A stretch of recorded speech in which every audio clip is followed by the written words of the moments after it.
শুধু ১৭ রান নয়, ইতিহাস লিখলেন গিল, ফাইনালে তুলে গড়লেন বড় রেকর্ড। বন্ধুরা, আপনারা যদি দেখতে চান কী রেকর্ড করলো সুমন গিল, তাহলে ভিডিওটি শেষ অবধি দেখতে হবে।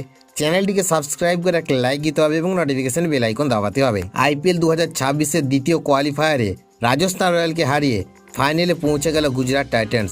আর এই জয়ের নায়ক অধিনায়ক সুমন গিল শুধু দুর্দান্ত সেঞ্চুরি করে দলকে ফাইনালে তোলেননি, একই সঙ্গে গড়েছেন এক ঐতিহাসিক নজির। ম্যাচের আগে চলতি মরশুমে অধিনায়ক হিসেবে ৭০০ রান পূরণ করতে গিয়ে প্রয়োজন ছিল ৮২ রান। ইনিংসের দ্বাদশ ওভারে মাত্র ৪০ বলে ৮২ রান করে তিনি সেই মাইলফলক স্পর্শ করেন। এর ফলে আইপিএলের এক মরশুমে অধিনায়ক হিসেবে ৭০০-র বেশি রান করা দ্বিতীয় ভারতীয় ক্রিকেটার হয়ে গেলেন তিনি। এর আগে এই কীর্তি অর্জন করেছিলেন বিরাট কোহলি। ২০১৬ সালে রয়্যাল চ্যালেঞ্জার্স বেঙ্গালুরুর অধিনায়ক হিসেবে কোহলি ৯৭৩ রান করেছিলেন, যা এখনও record.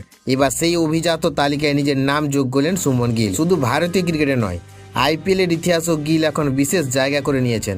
Virat Kohli, David Warner এবং কেন উইলিয়ামসনের পর তিনি চতুর্থ অধিনায়ক হিসেবে এক মরশুমে ৭০০ রানের গণ্ডি পেরোলেন। অসাধারণ ১০০ রান এবং দৃষ্টান্তমূলক নেতৃত্ব গুজরাটকে ফাইনালে তুলে সুমন গিল প্রমাণ করে দিলেন তিনি শুধু একজন ব্যাটার নন, ভবিষ্যতের অন্যতম বড় নেতা হিসেবে নিজেকে প্রতিষ্ঠিত করেছেন।